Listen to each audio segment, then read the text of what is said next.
morning. Good morning. It's my great privilege today to start this session by introducing to you a man who do not need, in fact, any introduction. He is known as being the founder of the Grameen Bank. He is a Peace Nobel Prize laureate 2006. So I think the African Development Bank General Assembly annual meetings should be very proud to host this very inspiring man. I had personally the privilege to host him many times in Davos for a few years at the forum. Last year in Gabon, in Libreville, during the New York Forum Africa, and we understood what is his vision about doing what he's achieving every single day for a better world, to try to build a better world. So it's my great honor to call on stage a man who also has created more than 50 companies and 50 projects all over the world. He was even recognized by the Fortune magazine as one of the 12 greatest entrepreneurs of our time. So please, ladies and gentlemen, I would like you to welcome on stage very warmly Professor Mohamed Yunus.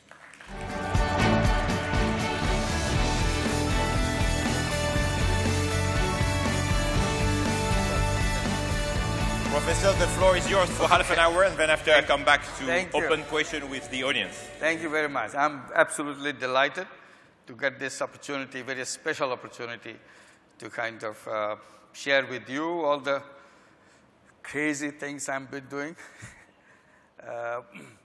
One of the first thing that I did was about lending money to poor women. And that came in again in a kind of desperation, not in a preconceived or pre-thought out, planned manner. Bangladesh was in a terrible situation, going through a famine in the middle of 70s. So here I am teaching economics in a university in Bangladesh. And it felt terrible that you teach elegant theories of economics in the classroom and you see people dying of hunger right outside the classroom. And you feel very empty that all those theories have no meaning in the life of the people. So I was trying to see if I can be of some use to somebody in the village as a person, not economist, not teacher, nothing. I'm also son of the soil, so I don't see any reason why I should feel differently than they feel in that village. So I did a lot of little things for individuals, for whatever I could do. Then I saw how ugly the loan sharking was in that village. The people who had money lent tiny little money to women or men in the village and literally took control of their life. They turned into slave laborers by their own lending methods. So as I was feeling rotten that I cannot do anything about it, it's such an ugly thing that you see every day, suddenly it came to my mind, I cannot solve the global problem of money, lending money or loan sharking, but I can definitely solve the problem of this village. Why don't I just go ahead and do that? The idea was very simple. Why don't I lend the money? Instead of they going to the loan sharks, they come to me and I give the money. I started giving money from my own pocket, and people kept coming to me because it was such a big difference. No conditions of the kind that they're having, simple thing, easy thing. So the more they come, the more excited I got. Then I tried to get the bank to give the money because I was running out of my money because there's so many people. The bank said, well, bank cannot lend money to the poor people. So I started a big battle arguing that. I said, very funny thing. Bank is supposed to lend money to people. That's what the bank is supposed to be. But you lend money to people who have lots of money. And you don't lend money to people who don't have money. So illogical. They laughed at me. They thought I'm crazy. I thought they're crazy. It didn't work out. So finally, after several months of this kind of confrontational sessions, I finally offered myself as a guarantor. I said, you don't believe that people will pay back. I believe that they will pay back. So I'll become the guarantor. I'll sign all your papers. If they don't pay back, I'll pay back. So that was the beginning in 1976 of lending in a more formal way through a bank. And it became so popular, finally we created our own bank, called it Grameen Bank, Village Bank, and it spread all over the country. Today, Grameen Bank has 8.5 million borrowers all over the country, just in Bangladesh. 97% of them are women. We focused on women. Again, that was not our intention. But the circumstances created that time.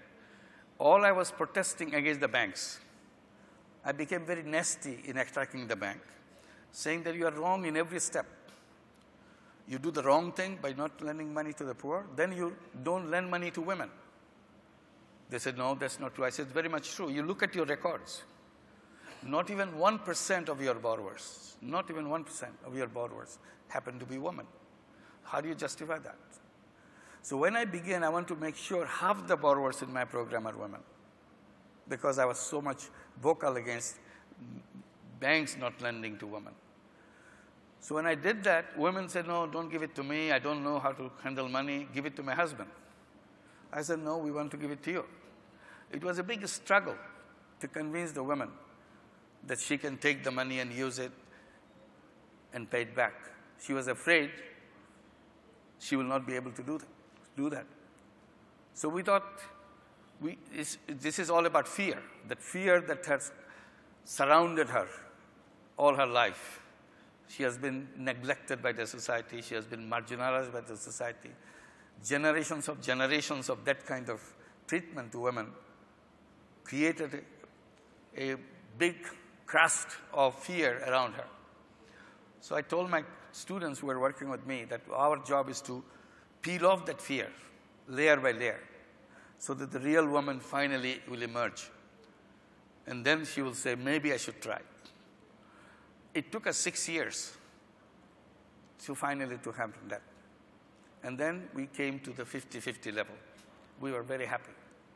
Then we saw money going to the family through women brought so much more benefit to the family than the same amount of money going to the family through men. You can elaborate and write books about it. So many different impact that you have.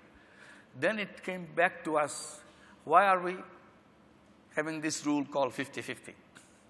Why don't we just focus on women? Because same amount of money brings so much more to the family. So why go through the wrong door? Why don't we enter the family through women? So we changed our policy. As a result, 97% of our work, of our borrowers became women. And the bank is owned by the borrower. It's not a bank owned by the government. It's not owned by the bank, some rich guy or something. So if you look at Grameen Bank, you almost can say it's so different than the conventional banks. When people ask me, how did you design this bank so in such an intricate way, in such details? I said, look, I'm not a researcher, so I don't spend time researching. I had no idea about what banking is. That was my best advantage, because I could go ahead, do things in my own way rather than follow what I've been taught, since I was never taught about it. So I was feeling completely free. But whenever I needed a rule or a procedure to introduce into my bank, because of the circumstances needs a rule, so I look at the conventional bank. When I learn how they do it, I just do the reverse. And it worked. They go to the rich, I go to the poor. That's a complete reversal. They go to men, I go to women. That's again reversal. They go to the urban centers, particularly the business district to begin with. We go to the remote village. After 32 years of our work in Bangladesh, still we don't have any branch, any activity in any city in Bangladesh. All we work is in the rural areas. And we have 2,600 branches all over Bangladesh, all in the rural areas. Conventional banks want collateral. You have to have something and then have a legal document to sign with the bank before they give you something. We dismissed this whole idea of collateral. I said, if you want to go to the poor, collateral is a wall which resists you in entering the life of the woman or life of the poor. So demolish that. Forget about the collateral. You have to figure out something else. So we figured it out. We created a banking system which doesn't need collateral. We are a trust-based banking. It's almost like handshake loan. You take it, we give it, and it worked. And since we don't have any legal instrument, because we don't have any collateral requirement, so we don't have any legal instrument. Since we don't have legal instrument, we don't have any lawyers in our bank. Grameen Bank probably is the only bank in the world which is lawyer-free. And it works. So case by case, you can see how different we are from the conventional banks. One of the first principles that we adopted for our work, the people should not go to the bank. Bank should go to the people. So when I say we have 8.5 million borrowers, literally we go to all these 8.5 million borrowers at their doorstep every week to meet them and do the business transaction at their doorstep. None of them has to come to our office. None of them has to know where our office is, because we come to them at their place, and we do. And that's how we could deal with the women. Otherwise, they will not be able to come to our office. In a Bangladesh, Muslim country, very conservative, what the women should be doing, they should be staying home. It changed everything. Today, in the last 25 years, if somebody says, what are the most significant things that happened to Bangladesh in the last 25 years? Everybody will say, number one, the total transformation of women in Bangladesh, empowerment of Bangladesh. Women in Bangladesh today across the country are very different kind of women than they were 25 years back. So that is something we really shaken up at the root of the society, the way it happened. And then we made a rule in Grameen Bank. Not only we lend money to the people, we also require that every borrower should have a savings account so that you save a tiny little money every week as we come to your house. And when 8.5 million borrowers put tiny little savings in their bank account, together they become a big account. Today the balance in the total, in their deposits, in their savings account is about $1 billion. So it's a poor people not only borrowing money, they're also building the capacity of having their own money. It may not sound as big as what it is, because it's not the amount, $1 billion. It's the fact that women own something. It's very difficult for a Bangladeshi woman to own anything, because everything belongs to the husband. So today, that money is exclusively her money. Nobody can touch it. She's the only one who can draw the money by her own signature. And that's why she feels very empowered that she has that money. Even when there is a divorce situation, woman is divorced, she has to go back to her parents and so on. The cow she bought, all the things she had did business, she wants to take with her. And husband always, in the beginning, resisted it. No, everything in my family belongs to me. She said, no, I earned this. I borrowed the money. I took the loan. I paid the loan. It is my property. So she will not budge an inch without that going with her. So the village has to have their village court to decide where it should go. And in that court, usually, they will be inviting the branch manager of the bank, staff of the bank, to testify. And they will testify, yes, we gave the loan, she borrowed the money, she paid back, here's her records of that. Did her husband do anything to know? Her husband has nothing to do. Did husband guarantee the loan? No, we don't need any guarantee from anybody. So after going through all that, always court verdict is all these things belong to her. And proudly she takes it home. Because for the first time she could establish by records that something belongs to her.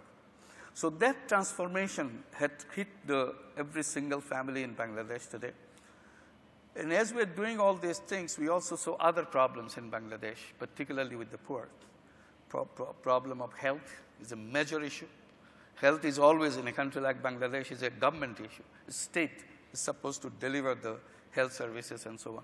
And so does Bangladesh government. Big chunk of Bangladesh budget is about healthcare. So you have a whole institution, whole machinery of healthcare. And funny thing is, this budget that you have is used for the machine itself. It doesn't deliver anything. So you have a big machine which is supposed to deliver something, doesn't deliver much, particularly doesn't deliver at the bottom level. So we thought, since they suffer so much from healthcare, so we created our own healthcare system by introducing healthcare insurance. It's a very simple healthcare insurance. For $3 a year, whole family is covered under whole healthcare for a whole year. And we created our own clinics, doctors, the medical doctors, paramedics, health assistants, and so on.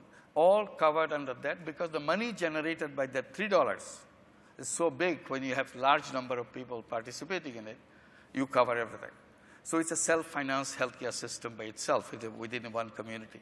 So we repeated that. Now we have 52 such clinics based on healthcare insurance and so on. We have created eye care hospital because Bangladesh has lots of cataract problem.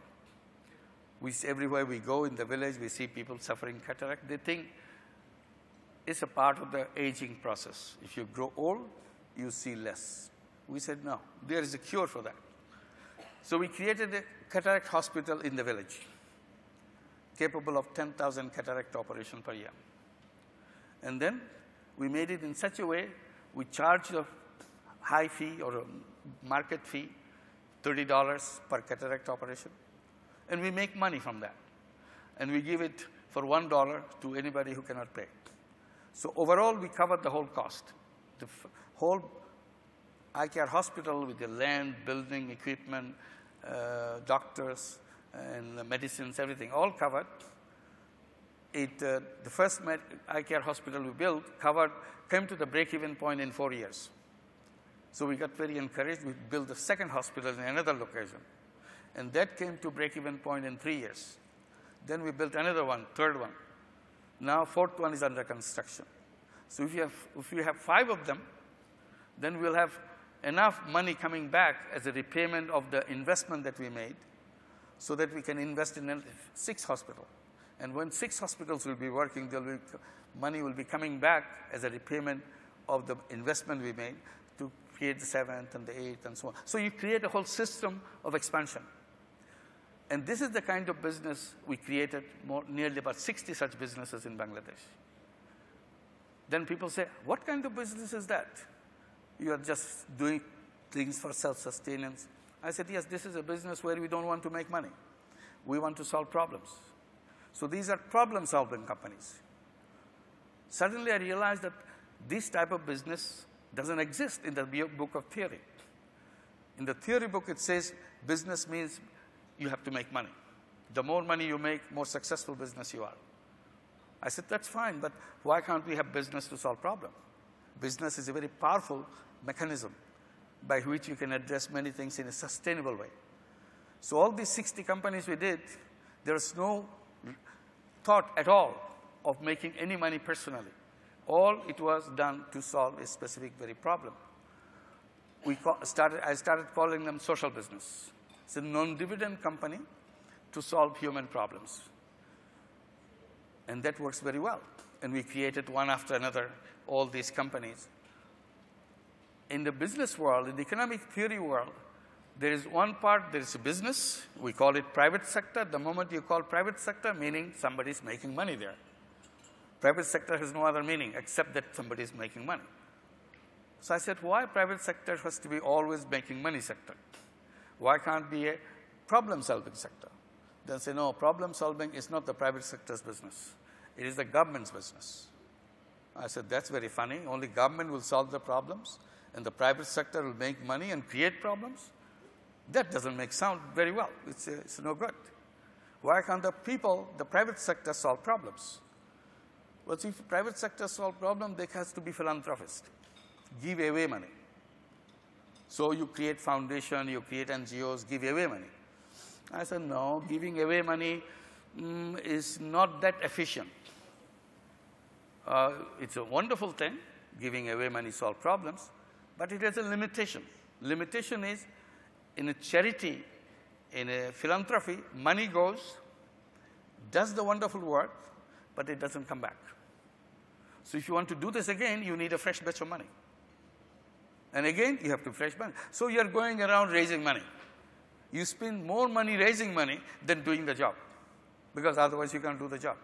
So you waste all your energy and creative power to find money to do this. I said, if I can transform this into a social business, into a business model, then social business money goes out and does the work and comes back. Then you send it back again and does it again. So it's a perpetual process. It never stops. It's a very interesting machine that you build now. It's a machine which runs by itself. It doesn't need refueling from anybody. And that's a case that I referred to you as the eye care hospital. Once we create those eye care hospitals, each eye care hospital that we build cost us about $1.5 million. So with $1.5 million, we build it, and it comes to the break-even point, it becomes self-reliant, then it returns the money that we invested. In social business, we don't take any dividend, owners don't take a dividend, but we get the money back. So when we get the money back from the eye care hospitals, we build another hospital.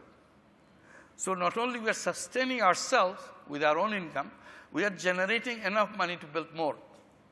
Well, that's the beauty of social business. So that idea has started spreading around the world.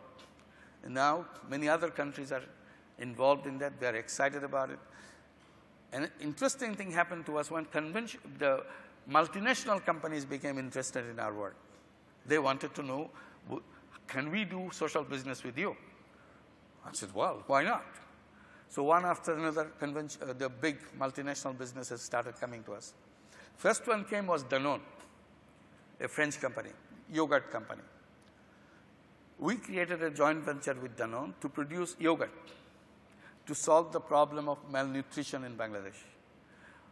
Almost half the children of Bangladesh are malnourished, most of them severely malnourished. So we thought we can address this issue in a citizen's way. We don't have to depend on government to cure all this children's malnutrition. Why don't we get in and do something? So we jointly created this special kind of yogurt. What Danone has done, got all the micronutrients which are missing in the children, put it in the yogurt. Vitamin, iron, zinc, iodine, and all those. And made it very delicious. If you put all those medicine into a little cup of yogurt, usually it will be tasting very ugly. But Danone knew how to suppress bad taste and put a good taste into it. And the taste which children love. They have gone through lots of testing process and picked the one children always love. So now that yogurt is produced, made it very cheap so that everybody can afford it. It's 5 cents a cup. So we sell it in order to enter to the families of the poor families. If we sell it in the marketplace, in the urban centers, they will never get to the urban center, never get to the stores because they don't buy anything in stores. So we started selling door to door, just like ice cream vendor comes, rings a bell, and the kids run around her. Now she goes around, rings the bell, and all the kids come, I want a yogurt. Runs back to the mother, Mom, give me the money, I want a yogurt. And he runs back with the 5 cents and Casey yogurt, and that's it.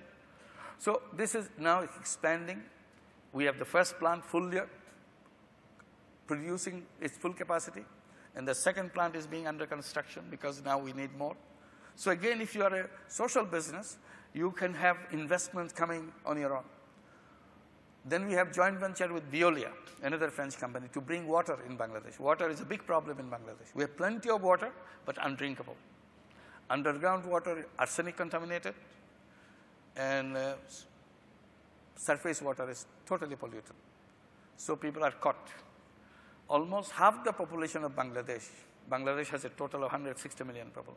Half the population of Bangladesh drink arsenic contaminated water. So literally families are drinking poison every day. Their children are drinking poison every day. There's no solution. So we thought we'll have a social business. We joined hands with Veolia create a small treatment plant in the villages, sell water, and make the company self-sustaining by selling water tiny little price, and continue. If that becomes self-sustaining, then we continue to expand another unit, another unit. Once one unit becomes successful, you can repeat it as many times as you want, because it's the same logic, same economics that works out. As you repeat, you become more efficient because you learn a lot as you repeat that. So we have joint venture with BSF for mosquito net to stop malaria in Bangladesh. We have joint ventures with Uniqlo from Japan. We have joint venture with Adidas to produce shoes in a very cheap way so that everybody can afford shoes, nobody go barefoot, nobody contract diseases to that. We have joint ventures with McCain. This is a potato company, a Canadian company, to grow potato in Colombia. We have joint venture with the BRF, Brazil Foods, have joint venture in Haiti to produce chicken and egg. Haiti imports all its chicken and all its eggs from Dominican Republic. We said, why can't we do it in Haiti? So we have joint venture with the BRF to produce chicken and eggs, and it creates employment for women in the villages and food, good protein for everybody, everywhere in the village. So Haiti, all over the Haiti, people can grow chicken and make it happen. So these are the series of things that we have been. And one good example that we had in Albania, a German company constructed a huge, they got the contract and constructed a huge office complex in Tirana. And while discussing with them, they were telling that they had to bring all their plumbers, all their technicians, all their electricians from Germany to build this whole complex, because there was not plumber, technician available in Albania. Then the question came, when they completed, they are almost complete at that time. When it's completed, they go home. Wouldn't these plumbers go home too? Yes, they all go home. Then who will maintain these buildings? They said, this is our worry, but we don't know what to do. So one of the suggestions that we gave from our social business side, why didn't you create a vocational training center to produce plumbers, electricians, and mechanics and so on that you need? That way your need will be satisfied and young people will have jobs everywhere. They like that idea. So they have a joint venture now, a vocational training center to produce plumbers, mechanics, and so on. They don't want to make money out of it. All they want, whatever they invested, they will get it back, but they will have the steady supply of plumbers, electricians, and so on. Most of our countries, like Bangladesh, like Albania and others, there are lots of young people sitting around and complaining that we have no job, no activity. There are lots of work needed to be done. We can't match the work. If you can get all the people who don't have the work and all the work waiting to be done, then both problems are solved. And this is one case, the plumbers and technicians and so on. Nursing college, we created a nursing college in Bangladesh so that we can train young nurses, young girls coming from villages, rural areas to become good quality nurses, international quality nurses, so that they can become, again, Bangladesh has a very funny situation. Our doctor-nurse ratio is very interesting. There are 3 doctors per nurse. It should have been the other way. There should be 3 nurses per doctor. So there's a tremendous shortage. So we are trying to fill that by creating a social business. And once you create that nursing college, if it comes to the break-even point, our nursing college will come to break-even point in 2016. So then we'll build another nursing college, another area, another nursing college, another area. Because now it's a self-propelling system. You have generated something which runs by itself. Luckily, we are invited by African Development Bank, that's why I'm here, to try this idea, social business, in some African context. I said this is a beautiful thing to happen because Africa has so much resources, so many people waiting around to do things in agriculture, in forestry, in industry, you name it. All the resources are right here. So I said we'll be very happy to provide that initial experience to come and do that. And one of the things we're thinking, we'll start in 2 countries here and set it up so that people understand what it is. And if it works, it can work anywhere. It doesn't need any expert to come from anybody. These are all local people who will be running the show and everything. Because one good thing about social business is money is not going away anywhere because it's all staying there. So conventionally, when you say private sector coming to Africa, you say, they are going to take away everything because that's African experience. Not in this case. In social business, it's a non-dividend. Nobody can take any profit out of it. So it brings money, but money stays here. And it continues as an expansion and so on. What we do, we create an incubation company, social business incubation company, and then we have the social business fund for each country. That's what we did in Albania. That's what we did in Colombia. We did it in Haiti. And wherever we go, this is how we expanded. So that when you have fund already available, then we challenge the people, come up with ideas to solve problem. Whatever problem you decide, come up with it, and we get it resolved. And if it's a good quality, and we become your partner. We become angel investor in you. All the money comes from us. You do the job, show us how it does.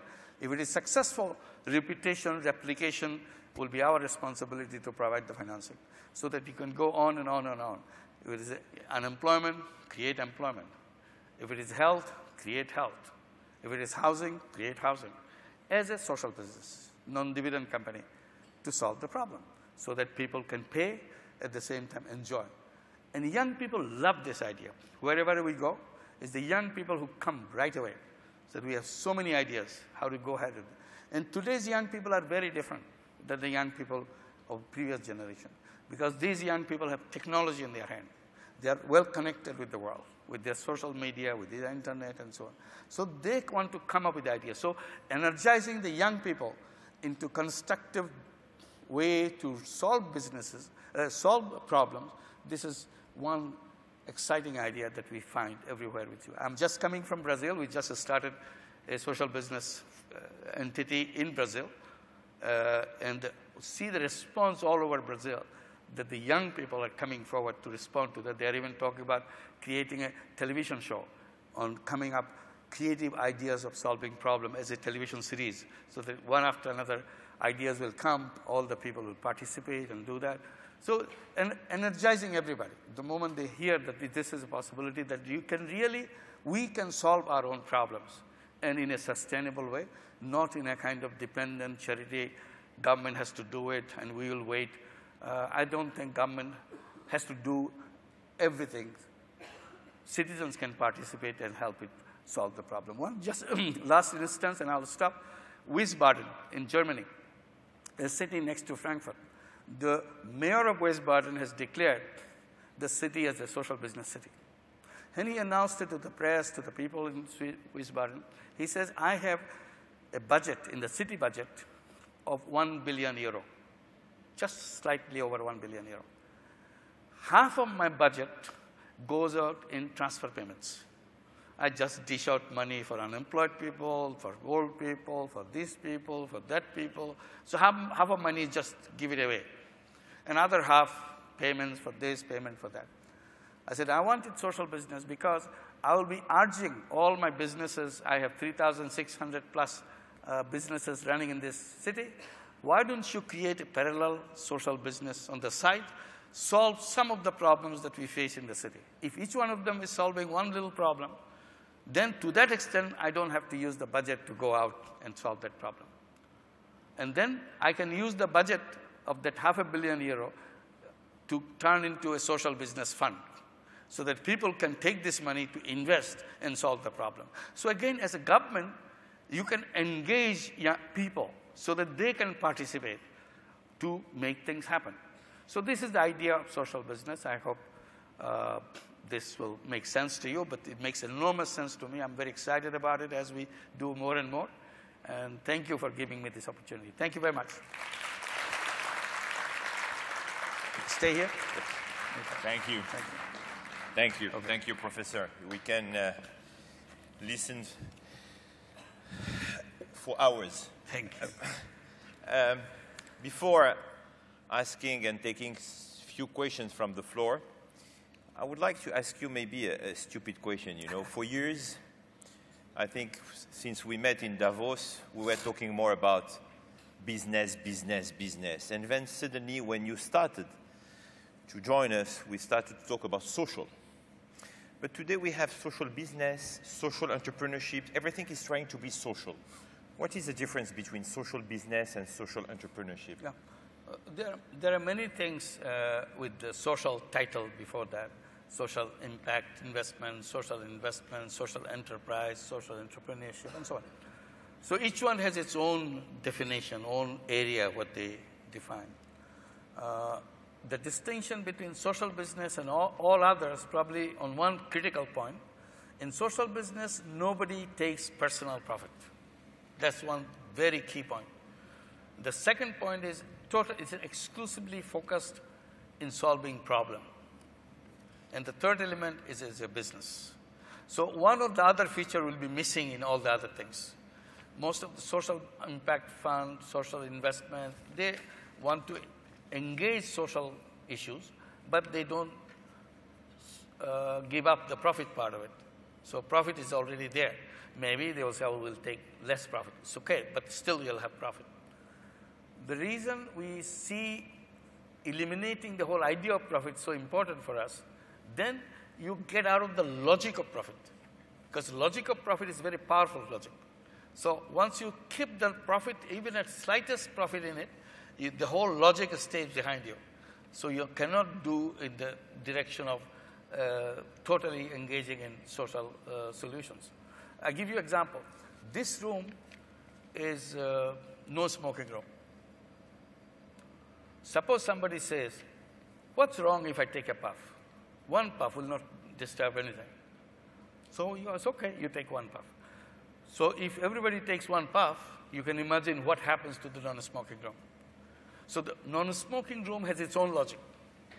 The moment you allow even one puff, the other logic starts coming. If you give one puff, why can't you allow me one cigarette while I'm here?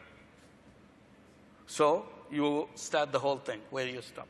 So here we made sure there is absolutely no trace of personal profit making. Mm-hmm. Company makes profit, profit stays with the company so that it can expand and so on. So this is the basic difference from everything else that we talk about. You said in your speech that the youth of today's youth, are very different than yesterday. Yes. Can you develop a little bit? Yes, very much, because you'll notice in all our families, when we have controversy about a date, about a name, about a historical fact, about a present thing, always the arbiter in the family is the 8-year-old, 9-year-old says, Mom, this is it. Or Dad, this is it. How did he know? How did she know? Oh, I just Googled it. So he's the one who gives you the latest. Even the child will probably protest something you are saying about history, about something that you're narrating. He says, no, that's not true. That was not the year. Because the year is different. No, come on. I know. I have gone through it. I know because I Googled it. So now it's a controversy. Who knows the best? Google always wins. So his access to information is enormous. At the tip of the finger, he knows he can find out anything he wants. You know, in our age, when we were young, if you want to find out something, we want to settle some score, we had to go to the library. You have to find the appropriate book. We have to find out the appropriate chapter. Spending hours. Hours and days. Now in a minute, they can write you a seconds, in split seconds, you get that. Exactly what you are looking for, in precise terms. That gives them enormous power. And then they're connected. We were not connected. You know, we used to have pen pals. I don't know if you had that. Pen pals, writing letters to someone that you didn't know. And write very carefully in a clean piece of paper and put it in an envelope, write the address and stamp and send it out. Wait for months. 1 month, 2 months, 3 months. And finally, 6 months, 5 months later, you get a reply. What an excitement, you got a reply. Before you even open it. Today, in split seconds, you are telling what you have to say, you get your job. How technology is impacting the social business or help you in your... Tremendously. It impacts everybody. Many of the things we are saying today, doing today, will be irrelevant totally in a few years' time. Like the healthcare. I keep saying healthcare is an obsolete subject now. This healthcare will disappear. This is a kind of dinosaur we are carrying from the past. Healthcare should be provided at home costlessly. I emphasize the word costlessly. Particularly diagnostic service. I have been pushing it for years. Now some of the results are coming. People are agreeing to it. I said, healthcare should be delivered with mobile phones. Yeah, the e-health, in fact. E-health, absolutely. Just yeah, mobile especially in Africa today. Sure. Even in your countries, it was amazing. Absolutely. Even screening pregnancies, ultrasound. We said, why don't you just take an icon, application, and turn your mobile phone into ultrasound? And you can be connected to the best physician in the world in a minute. Get it approved. You can identify now today, it's not for future. Today, you can screen cancer by mobile phone. You can screen malaria by mobile phone. Somebody demonstrated to me, just gave me a mobile phone, hold it, just hold it. It gets all the graphics, what it's doing. This is your echocardiogram. It's all done. Or you save it, send it to your doctor, wherever you want, and you can give your echocardiogram minute by minute if you want, because it's free, it's here. You just hold the phone and it's done. So all these diagnostic services, all body information can be transformed into signals, can be transformed, sent it to anywhere you want. So that is the healthcare system. If you know your information, what your body has, the rest of it is very easy. Step by step can be done. Professor Yunus, I'm meeting you more and more for the past 2 years in Africa. Why Africa now? It's the most exciting. Africa is the future of the world because this is an unexplored country and people have the tremendous creative power and also the resources are here. It's all a question of designing the right kind of structure so to unleash that energy, unleash the capacity that Africa has. Everybody agrees Africa will be the last place where the whole world will be fed from because every country will go out of capacity to produce its own food. Because Africa will be the one feeding the whole world. It's enormous space, enormous land. It can do as much as you want. And also all the resources that Africa has remain unexplored. Some have been explored but didn't do any good to Africa. It goes someplace else. So this is time to concentrate on that. And see, when we did Bangladesh, in Bangladesh, microcredit, everybody's saying, well, in Bangladesh, the women maybe did it right, but others will not do that. I said, are you kidding me? If I design microcredit in the laboratory and looking for a place where I should try out microcredit, the natural selection would be in one African country. Because here, women are already there. They are in business, they are in control, they are handle finance. Bangladesh was just the opposite of that. Women never touch money, never handle money, never get out of the house, never be in business, and we had to do it there. So it's already there, it's a ready continent. All over Africa, women are actively engaged and so on. We are not using the full power of that capacity that we have and all the capacity together, the young people and the elderly people together that have enormous capacity to explore. How many people work in your organizations? Well, in Grameen Bank, we have 25,000 staff. But if you take all other companies, there are thousands and thousands in each company. So how do you explain that very smart people today, very well educated, and we will host in a few minutes one of these colleagues that you have, instead of going to what I would call the very profitable business and have a great career and maybe waiting to be in their 40s or 50s to go to the social business, are joining you and joining all these social businesses? It's very exciting, that's why. And one question people ask me, are you kidding me? People will go into social business which doesn't give any profit. Profit is the incentive. If you take away incentive, nothing will be there. Why should anybody be interested? I said, I agree completely with you. Profit is a very powerful incentive. But I disagree completely when you try to imply that profit is the only incentive. I said, there are many incentives in life. Profit is not the only incentive. I said, making money is a happiness. We agree. Making other people happy is a super happiness. So you have to taste that part. Thank you. Any question in the room? Yes. Please, the microphone for the lady. We have two ladies, in fact, sitting next to the other. We'll take these two questions first. Can you introduce yourself, please? Sure. Thank you very much. My name is Hana El-Hilali. I am Director General of International Cooperation and Planning, the Social Fund for Development, Egypt, Cabinet of Ministers. Professor Yunus, and thank you very much for hosting this excellent and most inspiring session. Professor Yunus, we're great admirers of your work, and we're really following up on all what you're doing to support poor people and people in need, and without being biased, women. Can you tell us briefly how can we benefit from the social business sector or initiatives you have in the African countries, and namely in Egypt? This is an excellent initiative, and we think this is the future, not only for Egypt, but for Africa and for the world at large. What is the criteria? How can we maybe have an MOU, transfer your knowledge and your expertise? And we'd really look forward to that. Thank you very much. Thank you. Thank you. It's one standard way that we are trying to do in each country that we are invited. When we are invited, we go and discuss what is entailed. We are very happy to bring our knowledge and experience to give it to you. We are not here to make money and take it home. That's not our business. We don't take anything home. So it's a non-dividend activities. Then we say for a new country, we set up 2 units. One is an incubation company so that we can encourage people to come up with the ideas, and then a fund, social business fund. Together, we have a standard budget. We say $4 million for 4 years. If you can provide us that, then we feel secure to go ahead so that we don't have to wait for this decision or that decision. We cannot bring money from home. That's not possible for us. You provide that $4 million for 4 years, we will give our best to make sure it takes root. After that, you don't have to give a penny. It will grow by itself.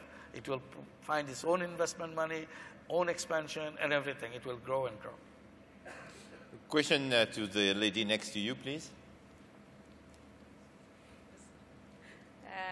Thanks, Professor Yunus, for this kind presentation.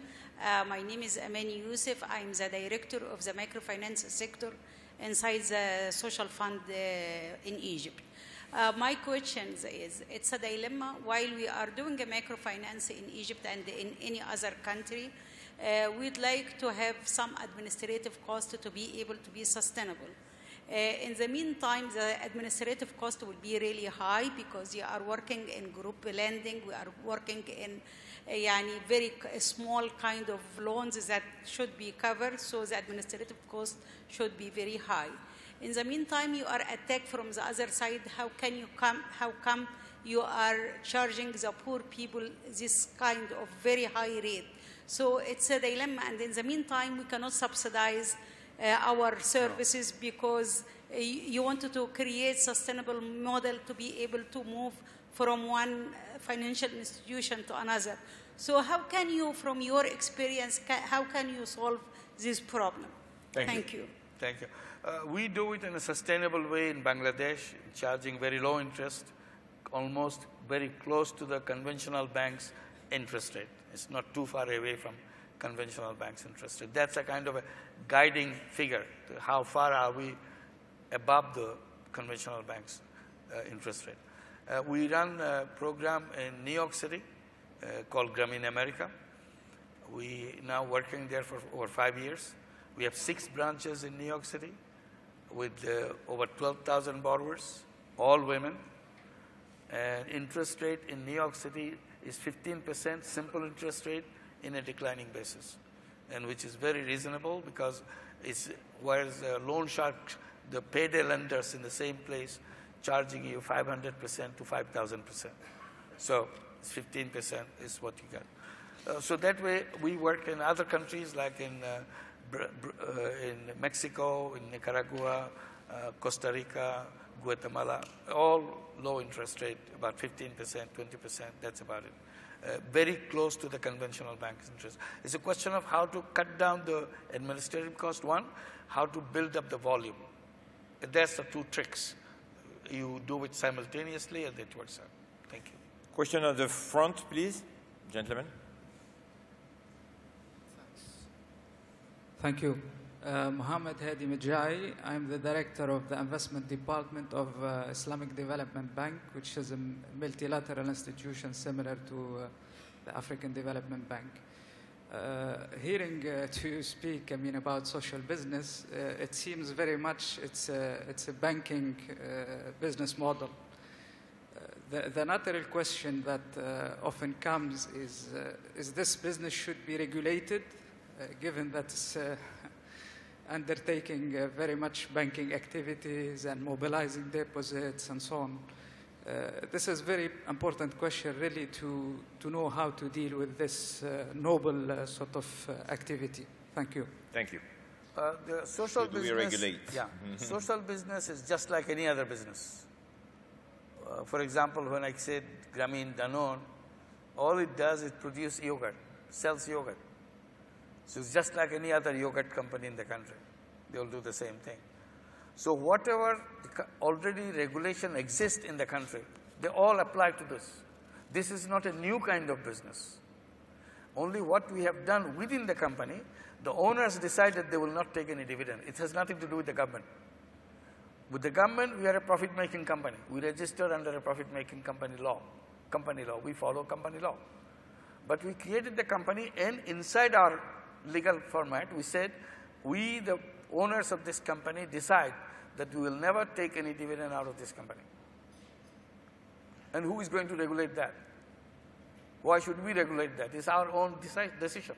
The rest of it is just like you need, in company law decides what you have. So it doesn't need any additional regulations. It's just like any other company.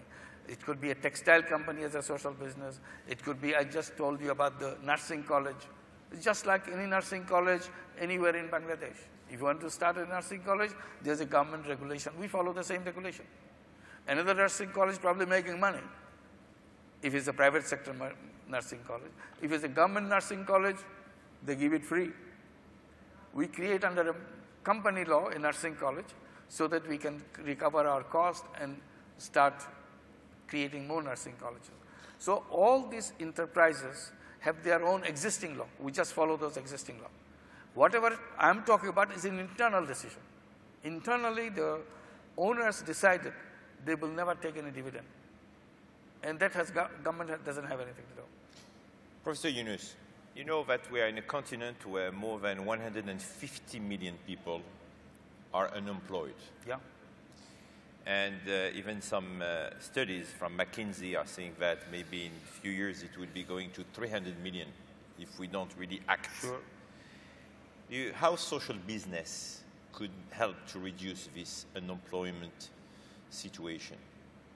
Yeah, I'll answer this. Unemployment is not an African problem. It's I know, a global but problem. Since we are in Africa here, this is why I was out. We have to find it for everybody. Of course. Find it for everybody. Spain has half the young people unemployed. 45%. 45% unemployed. So it's not a small piece. We Even have to address Sweden, it. we in see Sweden, the crisis now. We are just invited in Sweden to set up our, like Egypt was inviting us. Sweden has invited us to set up social business, same formula, same thing, and soon we'll be setting up because unemployment problem. Our answer is social business is a problem-solving business. So problem here is unemployment. How do you create employment by social business? That's the whole key. Exactly. How do you do that? That's the creative power. I say if we spend 10 minutes here, we'll have 101 great ideas how to do that. 101 great ideas right here in 15 minutes. How to create a business which will absorb 5 unemployed people, gainful employment. Just 5. Is it an earth-shattering idea for anybody? Nothing. But if you know how to employ 5 unemployed young people into that, you expand that idea. And then you have solved the problem of the whole world. But that's not what we're doing. We're saying, oh, set up a factory, how many labor will be needed. That you start with the factory. I'm not starting with the factory, I'm starting with the 5 people. These are in front of me. I'm looking for a structure, will work as a business, it will bring back the money that I spent, and cover the cost of these 5 young people who will be working there. I think we should definitely appoint you as Minister of Employment of the world. You got it. Let's have a deal. The last question from back of the room, please. Thank you very much, Professor. My name is Lassina Kone. I am the advisor of the President of Côte d'Ivoire in charge of ICT.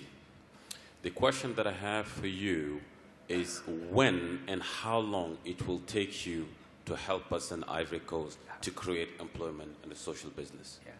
Well, Professor Yunus should be everywhere, every day, I think.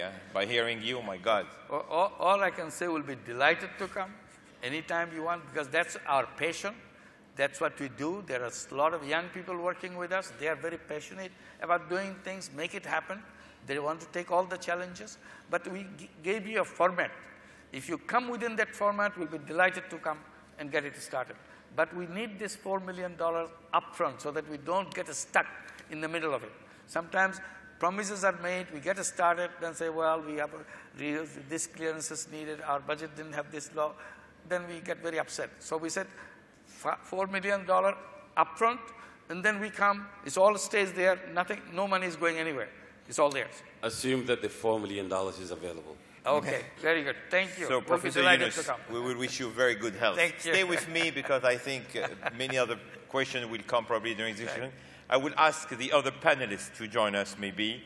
And I'm calling on stage to join us. Agnès Souka from EDB, the African Development Bank. I am calling also on stage Saskia Brewston. And last but not least, Mohamed Lakal. Please. So, Hello, thank you. hi, how are you, sir? Hello. So Dr. Agnès Souka is the Director for Human Development for the African Development Bank, where she is responsible for health, education, and social protection for Africa, which is, I think, a lot of responsibilities, but you will tell us more. And you were even working before at the World Bank, if I'm not mistaken, so you have a great experience on these global institutions. Saskia Brewston, ladies first, is the CEO of Yunus Social Business, so we will, thanks to you, see how the vision is implemented on the ground. And last but not least, we have Mohamed Lakal, who is the CEO of Talan in Tunisia. And you will see in a minute what this company is doing also on the ground to support the vision and the initiative of the bank. So, Agnès, maybe we will switch in French because I think it's ridiculous for us speaking French very well, even if your English is much more good than mine. So let's maybe switch in French to allow you also to put. Quelle est la raison pour laquelle la Banque africaine de développement s'est engagée dans cette bataille? Encore une fois, une grande institution financière. Hier soir, le président Kaberuka s'est mobilisé avec passion sur le problème de cette faune sauvage qui est traquée, décimée en Afrique. Ce matin, on vous retrouve sur un sujet qui est le social business. En quoi la banque aujourd'hui s'investit, enfin le groupe s'investit-il sur ces sujets? Pourquoi? Pourquoi la Banque africaine vient d'adopter sa stratégie à 10 ans. Et les objectifs de cette stratégie sont la croissance inclusive et progresser vers la croissance verte. Et donc, nous voyons vraiment le business social comme un outil essentiel de l'inclusion, mais aussi de la croissance verte. Pourquoi? Parce que cela a été beaucoup débattu cette semaine.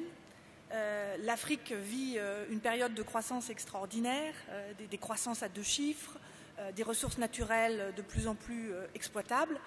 Et donc, il y a ces apports massifs de financement qui arrivent, mais également une fragilité qui est là, donc une fragilité en termes d'inégalité. Oui, la Banque mondiale, votre ancienne institution, au cours de ses assemblées générales il y a quelques mois, a dit qu'on n'avait jamais vu une telle croissance. Pour autant, la pauvreté n'a absolument pas reculé, voire même continue malheureusement à croître en Afrique. Tout à fait. Et c'est une croissance qui ne crée pas d'emplois. C'est une croissance qui, aujourd'hui, n'entraîne pas la réduction de la pauvreté, donc ne réduit pas les inégalités, au contraire. On voit les inégalités augmenter dans de nombreux pays.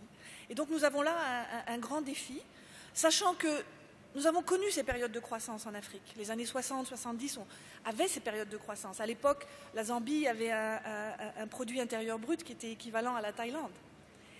Mais après, on a eu les années 80, la crise. On a eu donc l'arrêt de cette croissance qui était fragile, avec une destruction du capital humain. Donc aujourd'hui, le grand défi, c'est comment canaliser les fruits de cette croissance et l'investir dans une croissance plus soutenable, plus équitable. Donc investir dans les infrastructures, qui sont extrêmement sous-développées en Afrique. Mais l'autre, il faut deux pieds pour marcher. Il y a un pied infrastructure, mais il faut un pied capital humain. Et donc investir dans le capital humain. Et nous voyons le business social comme un élément important de cela, au vu de la dynamique, du dynamisme extrêmement important du secteur privé en Afrique. Mohamed Lakal, vous êtes aux manettes d'une entreprise technologique, qui est un groupe important, qui a des racines en France et en Tunisie, et vous avez décidé de vous impliquer à fond, aux côtés de la Banque africaine de développement, sur un projet très particulier qui va pouvoir illustrer tout ce qu'on vient de dire en Tunisie. Est-ce que vous pouvez nous en dire quelques mots? Je crois même que vous avez une petite présentation. Oui, justement, en fait, j'ai prévu. Donc, c'est quand vous voulez. J'y vais directement? Avec plaisir. Très bien.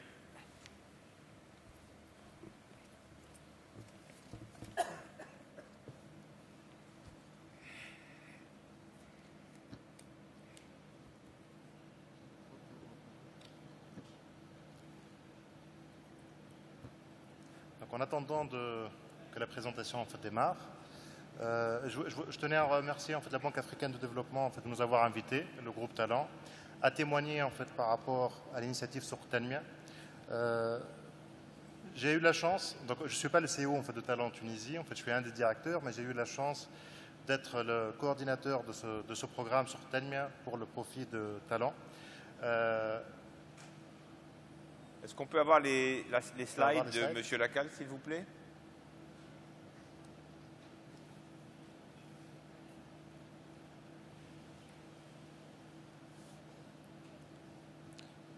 Si on ne les a pas tout de suite, on va peut-être vous pouvez dire un mot du projet, et puis on va voir la vidéo, et puis après on reviendra sur la présentation. Est-ce que vous voulez qu'on envoie la vidéo, peut-être, de présentation, avant? Vous préférez avoir... Est-ce qu'on a un problème sur les slides? C'est bon? Les slides? Et les slides? Ben... La vidéo? Alors, envoyons la vidéo, s'il vous plaît.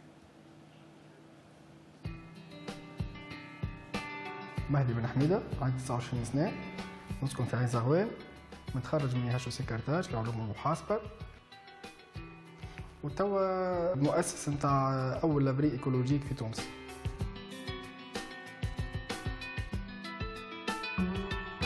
بدأت الفكرة في 2010، كنت إتيديون في الHEC، كنت مشكلتي وين باش نغسل دبشي. في تونس هوني كانت تتكلف غالية شوية الحكاية بالنسبة للإتيديون.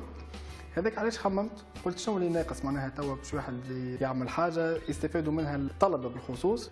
اقترح علي انا امين، عجبته الفكره، حكيتها معها كل شيء، قال لي مالا اجي نحلوا وحده في عين زغوان. كرينا اللوكال، بدينا بشويه بشويه، كانت المشكله نتاع فلوس، مازلنا صغار وقتها دي ستوديون، ما عندناش، خذينا ديك كريدي فورنيسور، بدينا بشويه بشويه، كل واحد معناها عاونوه دارهم بشويه من الاول، بدينا من عين زغوان وقلنا خلينا نزيدوا نمشيو بقعه اخرى. جا شريكي قال لي راه فما كونكور نتاع سوق التنميه، قلت له انا لي كونكور هذم كل شيء الحقيقه ما نامنش بهم برشا. قعد ديما يقول لي هيا شاركتي، اخر نهار مشيت شاركت، والحمد لله يا ربي ربحت في الكونكور نتاع سوق التنميه، وعطاونا السبفونسيون، هي اللي عاونتنا باش نحلوا لافري الثانيه هوني في اللاك. اون فيت احنا نجيب حتى الكليون نخلي له حريه الاختيار، يحب يغسل دبشه وحده في مكانه، يحب يوزن بالكيلو، يحب يعمل بالقطعه، المهم اللي يتكلف له اللي هو ارخص، ومن بعد يجي يمشي يخدم على روحه ويجي يلقى دبشه حاضر، اللي يحب مطبق، اللي يحب محدد، كل واحد من الحريه اللي يحب عليها هو. في كل لابري فما تلقى امراه عندها اكسبيريونس كبيره ومعها جون باش نشجعوهم ونفورميوهم، يوليو هما بيدهم معناها هذا يوليو معناها دي بروفيسيونيل ونعملوا عليهم معناها بالباهي. كل لابري تخدم ما بين 4 و5 معناها في كل وحده، ان شاء الله نوصلوا نوليو في كل حومه تبدا موجوده ايكولات. فما جماعه انتريسي توا في المستير، فما جماعه انتريسي في سوسه يحبوا على دي فرانشيز غادي، ويبدا فما هو بيدو معناها يكون معناها باعث المشروع نتاعو، ولا هو جيرون تاع المشروع نتاعو، وهو اللي معناها يولي انتربرونور. انا من الاول كان ممكن صححت راسي وما عملتش سوق التنميه، راني تو ما خلطتش باش نحل لافغي الثانيه والثالثه. هذاك علاش لازم نطرقوا البيبان الكل ونشوفوا، نصبوا عند البنكه الفلانيه، ونصبوا عند البي تي اس، ونصبوا عند نشوف لي مويان دو فينانسمون كل ونفانسيو وبقدرة ربي في مكان خير.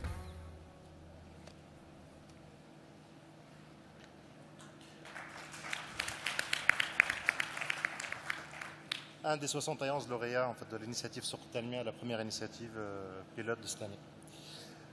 Sans tarder, en fait, je vais commencer ma présentation. Je vais axer en fait, sur 3 thèmes essentiels. Le premier, pourquoi le secteur privé s'associe-t-il en fait, à ce type d'initiative? Donc, nous sommes en fait Talent l'un des représentants de ce secteur. On va expliquer notre démarche, comment ça s'est fait. Ensuite, je vais présenter en fait, sur Tanmia l'initiative, en quoi elle consiste, et les résultats obtenus et les perspectives que nous espérons en fait, pour cette initiative. Très rapidement, en fait, je vais présenter le groupe Talent. Talent est une entreprise qui a été créée en 2002. Effectivement, elle a cette biculturalité en fait, qu'a expliqué M. Athias. Elle est fondée en fait, à Paris, mais en fait, très rapidement, en fait, elle s'est installée en Tunisie. C'est une entreprise en fait, qui a connu une croissance très importante grâce en fait, à un modèle novateur et motivant qui fidélise nos collaborateurs. En 10 ans, en fait, on a eu une progression de 20 à 600 collaborateurs, essentiellement en, fait, en croissance interne. Et depuis 2 ans, en fait, on a entamé un plan très enthousiaste en fait, dans de la croissance externe qui nous permettra en fait, à horizon de 2013 d'atteindre les 1000 collaborateurs. Talent partenaire de Tanmia. Pourquoi? Déjà, en fait, il a été sélectionné. Sélectionné en tant que représentant du secteur privé sur la thématique des technologies de l'information et de la communication, mais aussi parce que c'est une entreprise qui peut être un exemple d'une réussite entrepreneuriale.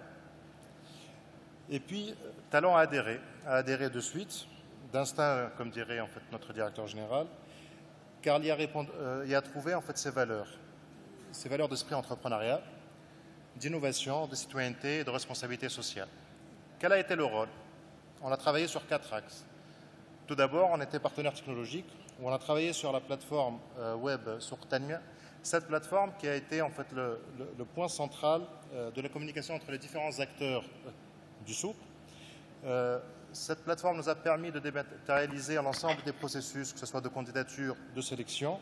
Et justement, en fait, c'est pour nous permettre en fait, de nous rapprocher en fait, plus au public visé.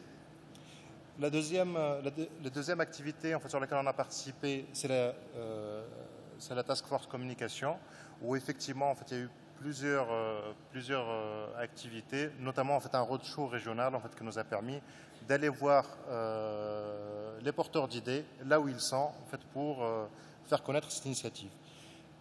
Troisième volet, c'est la participation au comité de sélection. On va le voir tout à l'heure. En fait, il y a eu 2 tours de sélection. Et ce comité en fait, a été constitué en fait, d'experts, issus en fait, essentiellement des 20 partenaires de Tanmia. Et en dernier lieu, l'accompagnement. Ce n'est pas le moins important, je dirais c'est presque la chose la plus importante. L'accompagnement en fait, qui a démarré en fait, depuis le début de l'année 2013. Talent en fait, il participe en accompagnant 3 projets. C'est avec un coaching au quotidien pour faire en sorte que ces entreprises réussissent et surtout perdurent. L'initiative sur Tanmia, en 2 mots, c'est redynamiser l'espoir et créer des emplois. L'emploi, c'était le leitmotiv de l'initiative sur Tanmia. Pour comprendre en fait, la raison, en fait, il faut le remettre aussi dans le contexte du lancement de l'initiative. Cette initiative a démarré en fait, dans la discussion entre les partenaires en septembre 2011. C'était suite au soulèvement en fait, populaire qu'a connu la Tunisie en janvier 2011. Ce soulèvement en fait, qui a démontré qu'il y avait beaucoup de lacunes, des problèmes socio-économiques qui se résumaient en, fait, en 3 points essentiels. Un taux de chômage en fait, important, touchant fortement les jeunes. Donc, en 2011, le taux de chômage des jeunes était avoisiné les 35% pour la population de 18-29 ans. Des disparités régionales alarmantes concernant le développement et l'emploi, qui en est la conséquence. Et des obstacles multiples, je dirais ça c'est du classique, l'accès au financement, les problématiques essentielles étant l'autofinancement et l'accès au crédit bancaire. La mission de Tanmia a été d'encourager l'esprit entrepreneurial, d'essayer en fait, de juguler un peu ces barrières à l'entrepreneuriat. Quand on a une bonne idée, c'est dommage de ne pas pouvoir en fait, la réaliser parce qu'il nous manque le financement. Et donc, c'est cette idée-là, en fait, qui nous a motivés. Donc, lutter durablement contre le chômage, en essayant, en fait, de promouvoir des entreprises durables et atténuer les disparités régionales. On le verra, en fait, par la suite. On a axé, en fait, la sélection et on a encouragé, en fait, les populations, en fait, les plus défavorisées, les femmes, les jeunes et les personnes issues des zones défavorisées. Sur Tanmia, en quoi ça consiste? 3 étapes importantes. La sélection. Donc, en fait, ça s'est fait en 2 tours. On a demandé, en fait, aux porteurs de projets de nous soumettre leur idée. Et ça a été évalué sur des critères basés essentiellement sur l'emploi, comme on l'a dit tout à l'heure, et sur les disparités, en fait, régionales et favoriser, en fait, les populations défavorisées, justement. Le financement. Donc, le financement, en fait, se présente sur 2 formes. Un don de 10 000 à 30 000 dinars. Souvent, en fait, ce don-là est utilisé comme étant fonds propres. Et grâce aux partenaires institutions bancaires qui ont participé à Tanmia, qui sont la BTS et la BFPME, on a permis, en fait, d'avoir un effet levier qui représente 5 fois le montant, en fait, investi au départ pour cofinancer ce projet. La 3e chose qui a duré tout au long, en fait, du projet sur Tanmia, c'est l'accompagnement. L'accompagnement en 3 étapes. Au démarrage, pour aider au remplissage des formulaires de candidature. Là, on en a parlé, en fait, au début. Tout a été dématérialisé. Pourquoi? Parce que justement, en fait, on voulait se rapprocher, en fait, le plus des populations. C'est vrai qu'en Tunisie, en fait, le marché des télécoms, l'accès, en fait, aux technologies de l'information, il est assez répandu. Et c'est ce qui nous a permis, en fait, d'être présents un peu partout. On le verra par la suite. Donc, sur les campagnes de communication, il y a eu 5 millions de SMS envoyés, par exemple, qui a permis de toucher, en fait, une grande partie de la population tunisienne. Donc, sur cette première phase, en fait, la société civile, en fait, a eu un rôle important, notamment, en fait, grâce au réseau Twens, qui regroupe une 50aine d'associations locales. Ensuite, on a eu un séminaire de renforcement des capacités, c'est-à-dire on a sélectionné 300 candidats qui ont suivi une semaine de formation, en fait, axée sur l'entrepreneuriat. Et finalement, le coaching et le mentorat sur une année pour les 71 lauréats, en fait, de la première initiative. Les critères, je vais passer rapidement, en fait, mais je voulais quand même insister sur cet aspect-là des choses. C'est les critères d'éligibilité de Tanmia étaient relativement larges. Les promoteurs pouvaient provenir, en fait, de mondes différents, des ONG, des coopératives, des entrepreneurs individuels ou des entreprises installées. L'objectif était d'encourager l'entrepreneuriat, qu'il soit social ou pas, pour créer l'emploi. Parce que dans cette démarche-là, ce qui était important, en fait, c'est l'emploi. Et surtout, en fait, de permettre à ce que les projets, en fait, qui vont être financés profitent au maximum, en fait, aux populations, en fait, les plus vulnérables.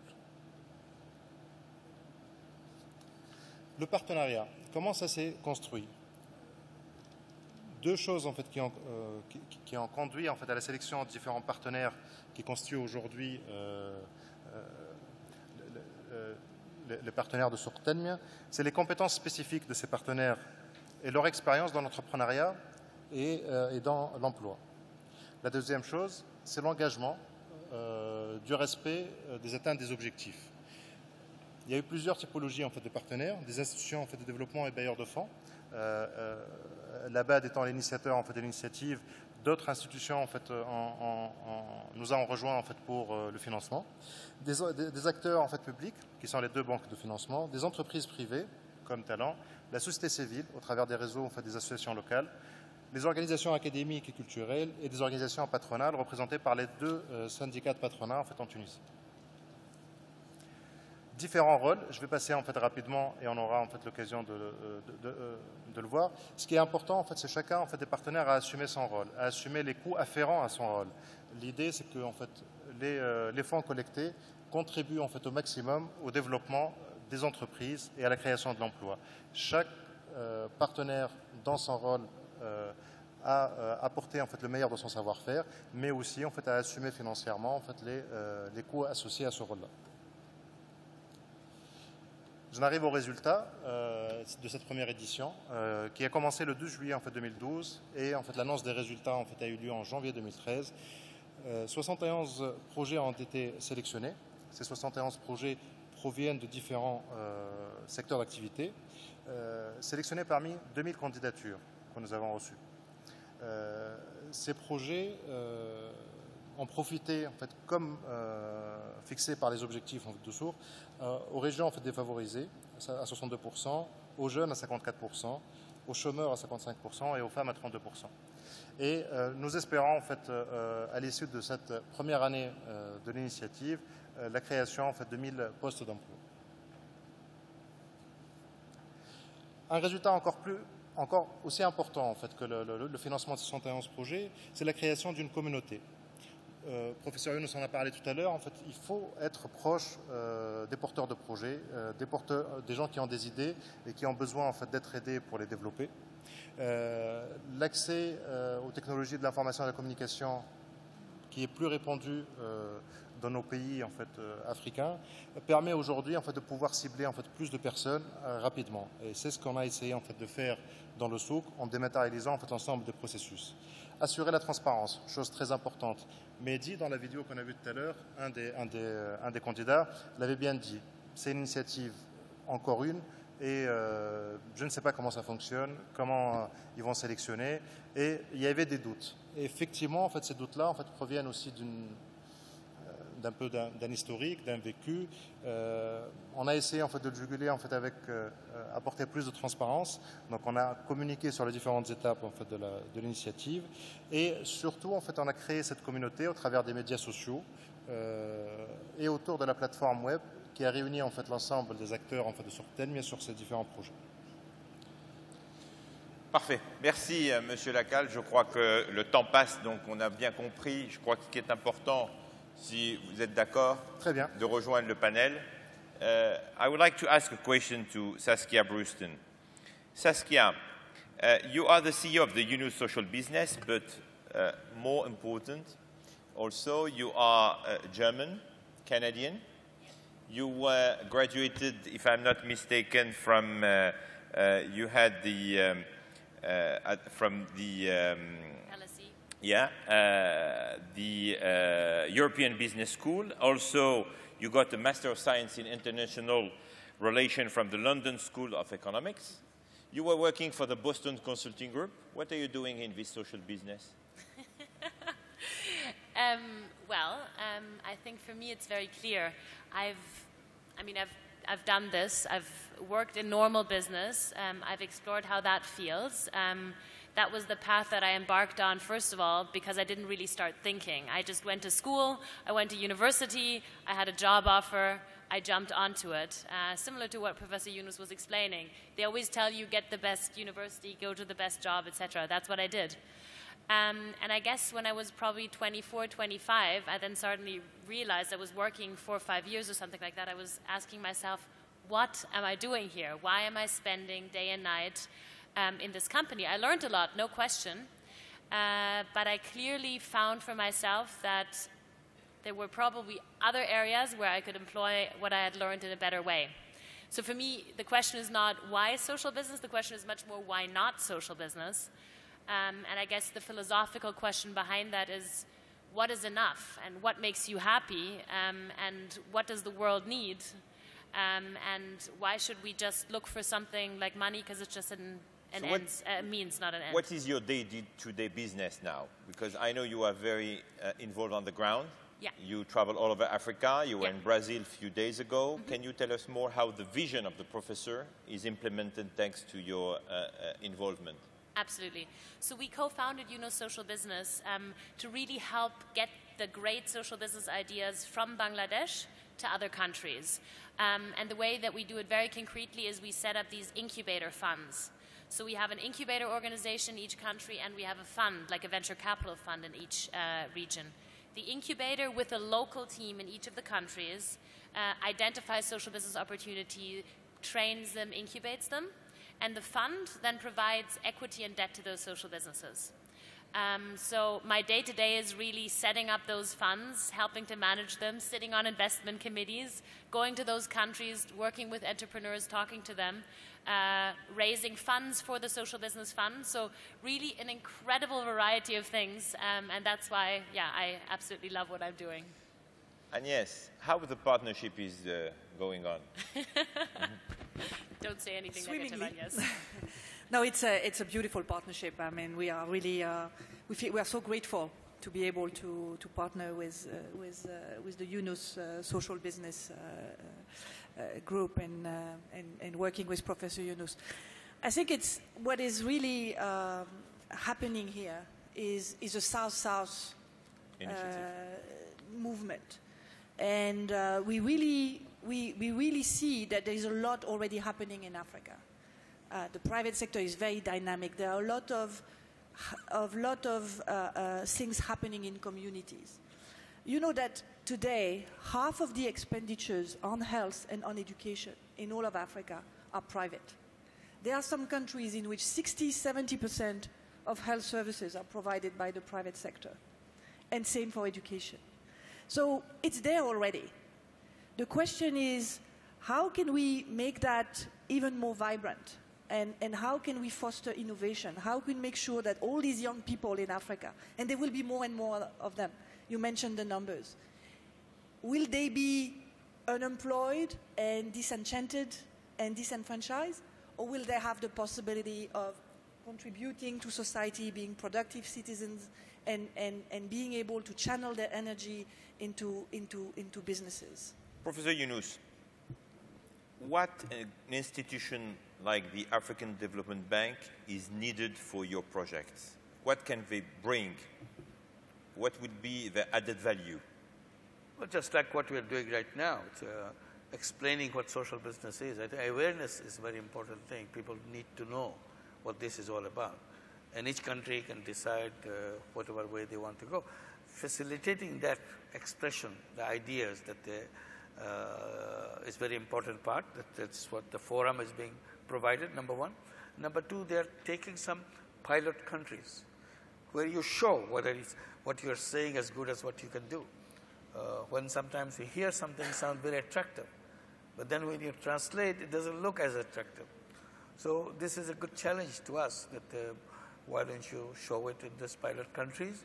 And if it works, I don't think African Development Bank has to do much more except responding to the member countries to see how they can move ahead.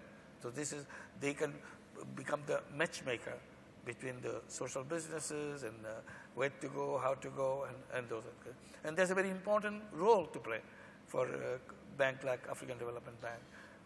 You mentioned awareness, and you mentioned also in your speech the Danone case. We have a video about this project, so maybe we can watch the video about Danone.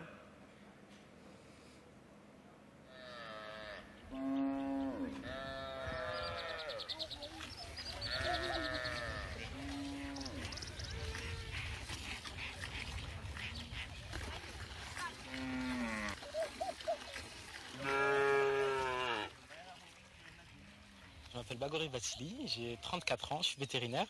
Je suis né à Dakar, mais j'ai été faire mes études de médecine en Belgique. Après quoi, j'ai un peu travaillé en France, puis dans une ONG mauritanienne. Et je suis venu monter la laiterie du Berger il y a 4 ans et demi environ, au Sénégal.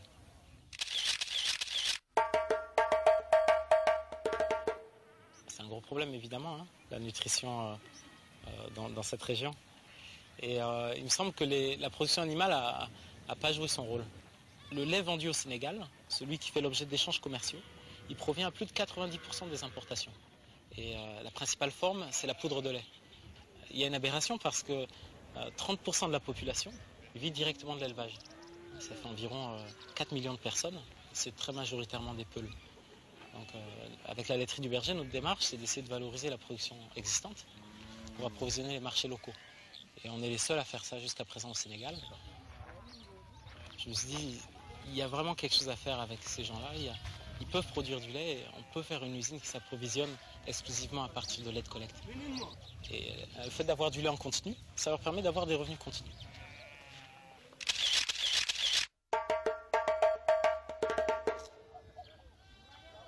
Avantage gonanɗa amen hen ko gila min liggondiri laiterie o e min jeeyani jawdi ndi mbeɗa min yamminandi min yamminta jawdi ndi ko kosam hindi. Je sais que leurs revenus ont triplé depuis qu'on est installé. Mais il ne s'agit pas juste de leur donner 200 francs CFA contre un litre de lait, parce qu'ils ne sont pas sensibles seulement à ça.